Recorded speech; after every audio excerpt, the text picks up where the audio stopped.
deserves a good quality education, and for that reason, we're concerned that if there are persons functioning in leadership capacities that don't have the ability to get beyond the issue of race and various things like that, then it can, extend to what we do as a district. This person particularly is one that has been making policy, and I've gotten a couple of letters recently from the school board where we have come to school board meeting and talked to the administration and the board about advocacy and things of that nature. And the extent of the letters that we received back was that the board were the children's advocates. And that's kind of unfortunate if we have people that have those kind of feelings towards people of a different race than they are. And if they are serving as the advocates for our children, then it just causes us to have concerns. So for that, we have prepared a written statement, and then we'll be available for any questions afterwards. Lifeline Plus calls for transparency and cultural training in Florence County School District 1. There are things happening on our local school board that should not be happening in 2017. At the very time our district is attempting to have the discrimination, consent, and desegregation order dismissed, an order that has been allowed to linger for 46 years, we learn that race continues to be an issue for some. Sadly, it has come to our attention that a school board member sent racially insensitive and derogatory email about his fellow board members. It has been and continues to be Lifeline Plus's contention and position that doing less public business in secret executive sessions will give constituents more confidence that important issues are receiving proper attention and that all students and parents are being treated fairly. Transparency might prevent these type occurrences from happening in August and only coming to the light of day in October. It is difficult to imagine that someone who still uses words like darky will not inject this racial bias into the decision he makes regarding our children. In a school district in which more than 50% of the students are African American or Hispanic, our children deserve better leadership and more sensitive board members.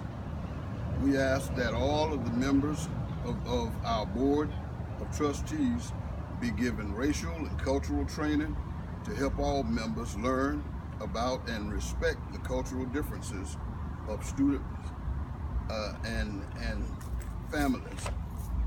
And we ask that board members and staff in the district receive training in cultural diversity and various other trainings that will prepare them to deal with a diverse, growing district.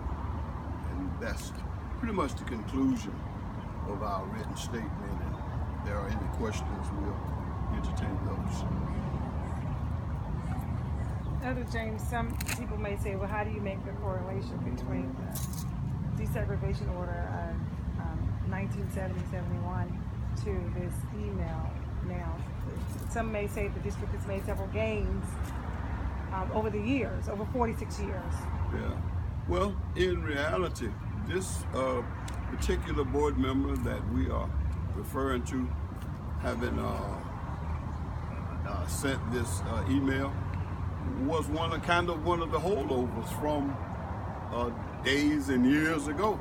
He was around, I think, he's probably the oldest board member that we have.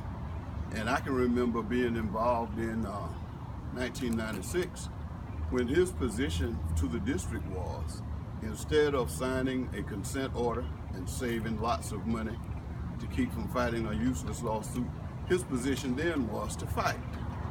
You see, and when you correlate that as well to I as an advocate, was representing a child right here in this building, and he offered himself as an officer of the court. It was a child that had an issue, and I won't call names or get into any of that, but he told the mother was crying, and he had no empathy whatsoever for them. He told them as an officer of the court. So I wonder, when he wrote this email, was he acting as an officer of the court, a board member, or just simply a racist? Have you seen a copy of the email? Yes, I have. What was your first thoughts on this? Wow. Just simply, wow.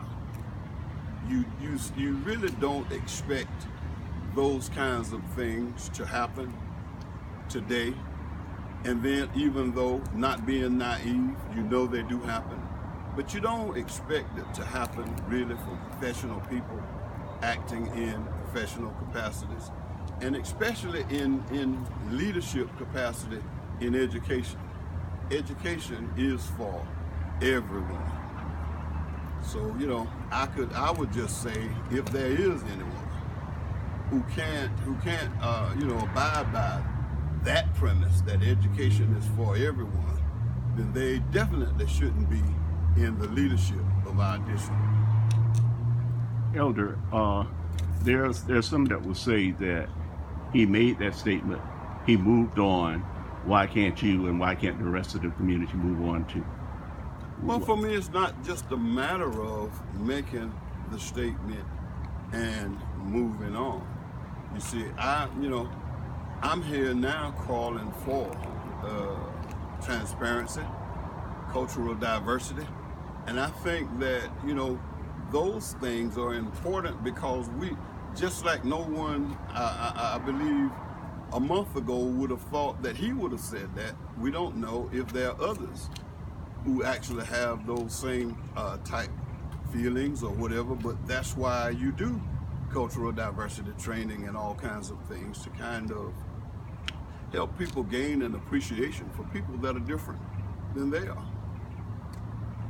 And you're talking about this type of training for not just district employees. Because I can't remember, Elder Williams, but I thought a year ago I covered a conference where there was someone who was talking about, dealing with people of all ethnicities for teachers in the school district. I can't remember the date. I was involved with a special needs child about a year, maybe a couple of years ago, where there were some things that ran along cultural and various other lines, where the special needs department at the state level mandated some things for the district to do as it related to diversity training and various other kinds of things. Now, I don't know exactly whether those things were ever carried out or to what degree or how successful they were,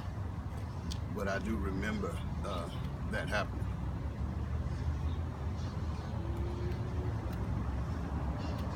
Do you all plan to attend tomorrow night's school board meeting, and if so, do you plan to participate in the public participation? Well, I can't speak for everyone here, but I can speak for myself as the chairman of Lifeline Plus, and I can say that over the last 30 years, there has not been a whole lot of board meetings that I haven't attended, so that would be a yes. And most of them, I do participate in the public forum and public participation, even though I've addressed that concern a number of times to our board and administrations over the years, that I believe that, the way that we do public participation does not engender people wanting to participate in the system. When you have to get up and talk in abstract to people who don't respond, but usually you get a generic letter that oftentimes does not even address the concerns that you had. They literally espouse the position held by the person writing the letter. So, you know, I think that in and of itself kind of indicates why most of our board meetings are only participated in by either staff, the board, or people who are coming to receive some kind of reward of some type.